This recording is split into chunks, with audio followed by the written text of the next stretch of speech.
নমস্কার বন্ধুরা, নমস্কার সবাইকে। জয় জয় শ্রীরাম। ভারতীয় জনতা পার্টির পক্ষ থেকে সবাইকে আন্তরিক শুভেচ্ছা ও অভিনন্দন। জয় শ্রীরাম। তো আমরা ব্রিগেডের উদ্দেশ্যে রাস্তায় আছি। দেখুন, রাস্তায় প্রচুর মানুষের সমাগম, প্রচুর ভিড়। আর ভিড় ভিড় তো আসেই, সেই সাথে সাথে রৌদ্রের টেম্পারটা একটু বেশি ছিল, অনেকটা গরম।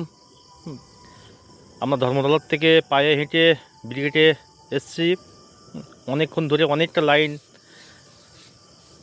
উপর দিয়ে এসছি। এটা ব্রিগেডের অংশ। ব্রিগেডের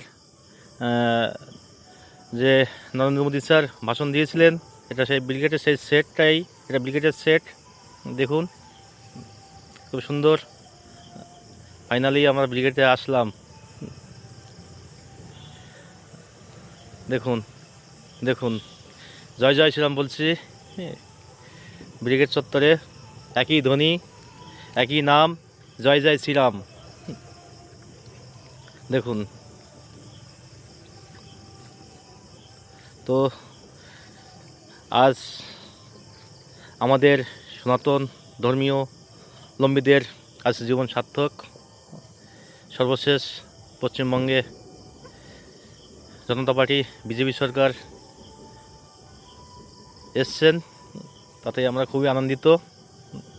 শুধু আমরা না, সমস্ত পশ্চিমবঙ্গবাসী, হিন্দু সনাতনবাসী সবাই আমার মনে হয় খুবই আনন্দিত হবেন।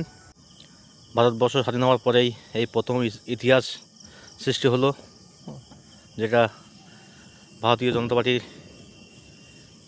তরফ থেকে শুভেন্দু অধিকারী স্যার স্বপ্নটা পূরণ করলেন।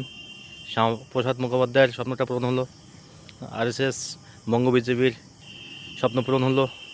অবশেষে মোদী স্যার, নরেন্দ্র মোদী হেলিকপ্টার করে চলে যাচ্ছেন দমদমের উদ্দেশ্যে।